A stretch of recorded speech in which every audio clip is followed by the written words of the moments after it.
Assalamualaikum warahmatullahi wabarakatuh. Merah putih bendera Indonesia, Lambangkan kuatnya perjuangan bangsa. Jamaah Syarihul Quran yang berbahagia, salam persaudaraan bagi kita semua. Alhamdulillahilladzil khalaqal insan wa 'allamahul bayan wa arsala rasulahu bil huda wa dinil haqq liyuzhirahu 'ala sayyidil adyan wa 'ala alihi wa ashabihi ila yaumil bayan. Amma ba'du. Dewan Hakim yang arif dan bijaksana yang kami muliakan, hadirin sebangsa dan setanah air yang kami banggakan. Indonesia merupakan sebuah negara dengan latar belakang yang berbeda-beda. Beda suku, adat istiadat, bahasa maupun agama. Hal inilah yang membuat terpukaunya Hildegard, seorang sosiolog dunia, sehingga mencantumkan nama Indonesia pada judul bukunya Indonesian Culture and Community. Bukan hanya Hildegard hadirin, bahkan Dr. Arnold Joseph Toynbee, seorang sejarawan dunia, dalam bukunya A Journey on the World, beliau berkata, Indonesian is only where the religion would like to. Indonesia adalah sebuah negara di mana berbagai agama hidup berdampingan dengan baik. Betapa merdunya lantunan azan, Hayya 'alas shalah.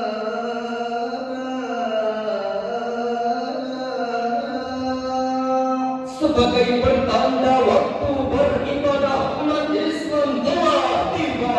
Betapa menggemanya tentang lantai gereja sebagai pertanda waktu beribadah umat Kristen telah tiba. sungguh semerbaknya aroma hidup yang digunakan dalam ibadah umat Konghucu. Betapa syahdunya suasana saat ibadah umat Hindu berlangsung. Alangkah megahnya wihara tempat beribadah umat Buddha. Keberagaman ini hadirin, satu sisi dapat menjadikan Indonesia negeri yang unik dan menarik. Sementara di sisi lain, keberagaman ini kalau tidak kita jaga dengan baik akan memunculkan sumber potensi konflik, terutama konflik antar agama yang sangat berbahaya bagi tegaknya pilar persatuan dan kesatuan bangsa. Jika bangsa kita sudah tak sadar akan dunia, maka tidak diragukan lagi multibudaya akan bergaya. Bukan berubah menjadi kezaliman. Beda agama bukan lagi satu kekuatan. Berlanjut ukhuwah, kini tinggal kenangan. Rasisme muncul ke permukaan. Penistaan agama merajalela. Perusakan tempat-tempat ibadah terjadi di mana-mana. Konflik antar umat beragama tidak dapat terelakkan lagi.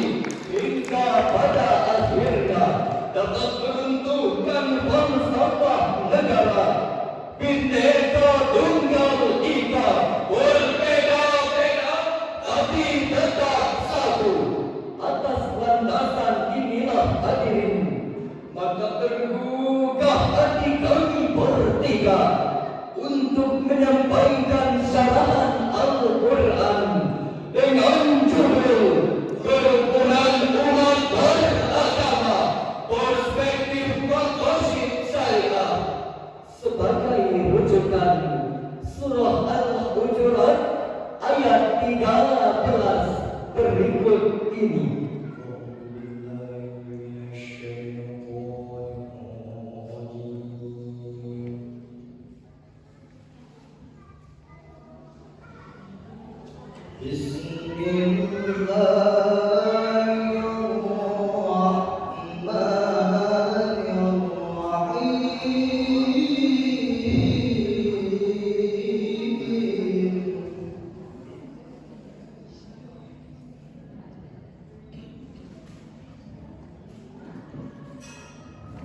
Ya ayyuhan nasu inna khalaqnakum min dzakarin wa untha.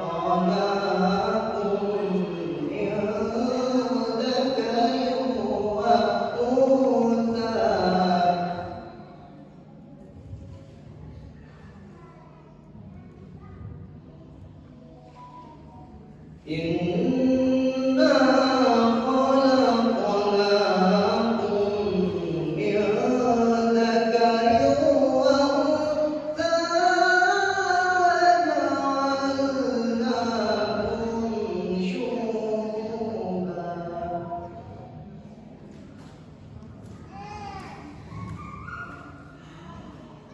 wa ja'alnakum syu'uban wa qabaila lita'arafu.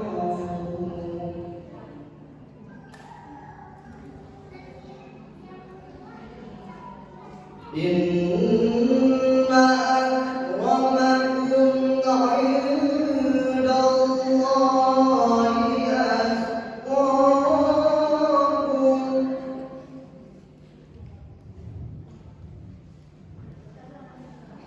'indallahi atqakum. Inna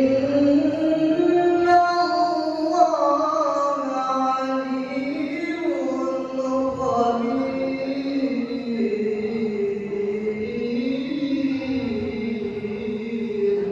Aku berlindung kepada Allah dari godaan syaitan yang berkutuk dengan menyebut nama Allah yang Maha Pengasih, Maha Penyayang. Wahai manusia, sungguh kami telah menciptakan kamu dari seorang laki-laki dan seorang perempuan. Kemudian kami jadikan kamu berbangsa-bangsa dan bersuku-suku agar kamu saling mengenal.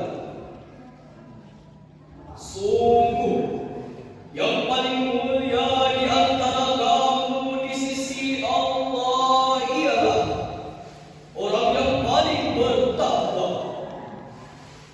Sungguh Allah Maha Mengetahui lagi Maha Teliti. Dewan Hakim hadirin yang kami muliakan, Syekh Abdul Rahman bin Abu Bakar dan Imam Jalaluddin As-Suyuti dalam tafsir Ad-Durrul Mansur fi Tafsir Al-Mansur jilid 7 halaman 578 menjelaskan asbabun nuzul ayat tadi, yakni ketika Rasulullah meminta Bani Bai'adah untuk menikahkan salah satu putri mereka dengan Abu Hindun yang merupakan bekas budak dari mereka. Namun Bani Bai'adah menolak seraya berkata, "Ya Rasulullah, bagaimana kami menikahkan putri kami dengan bekas budak dari kami?" Maka turunlah ayat tadi yang diawali dengan kalimat "Ya ayyuhan nas", yang ditujukan kepada seluruh umat manusia untuk tidak memandang ras dan golongan. Allah menegaskan bahwa perbedaan diciptakan agar kita lita'arafu, yakni saling kenal mengenal. Surah Al-Hujurat ayat 13 tadi, Allah mengingatkan agar manusia saling mengenal. Semakin kuat pengenalan satu pihak dengan pihak lainnya, maka semakin terbuka peluang untuk saling memberi manfaat. Perkenalan itu dibutuhkan untuk saling memberi pelajaran dan pengalaman pihak lain, guna meningkatkan ketakwaan kepada Allah Subhanahu wa Ta'ala. Dampaknya tercermin pada kedamaian dan kesejahteraan hidup duniawi dan kebahagiaan ukhrawi. Untuk itu, marilah kita menjaga dan merawat kerukunan walau dalam keberagaman, terutama kerukunan antar umat beragama menuju Indonesia hebat, insya Allah, dengan cara pertama meningkatkan rasa toleransi dalam diri masyarakat. Dengan rasa toleransi yang tinggi, maka tidak akan terjadi pertengkaran, perselisihan, perpecahan, serta diskriminasi, baik antar suku, ras, budaya, terkhususnya antar umat beragama. Kedua, membangun ukhuwah di antara umat beragama. Dengan ukhuwah yang baik, maka keberagaman dan perbedaan tidak akan menjadi alasan di balik terjadinya konflik di antara kita.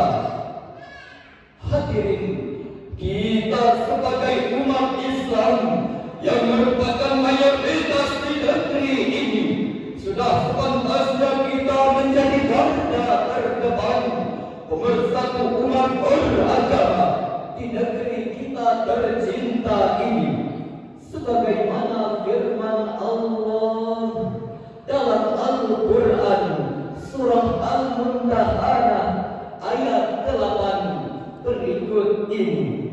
لا ينهاكم الله عن الذين لم يقاتلوكم في الدين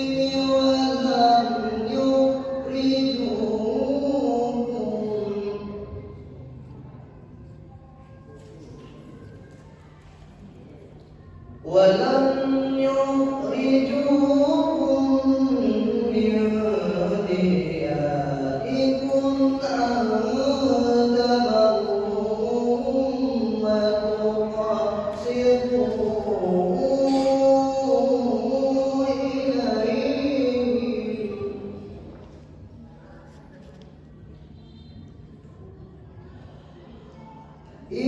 إن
mencintai orang-orang yang berlaku adil.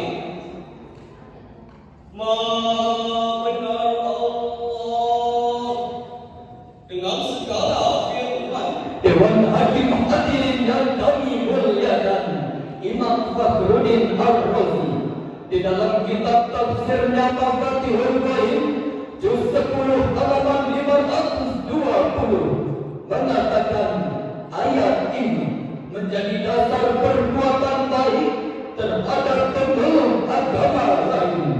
Bentuk perbuatan baik itu misalnya dengan memperlakukan mereka dengan baik, berinteraksi dengan adil, tidak mengganggu keberadaan mereka, dan saling tolong menolong.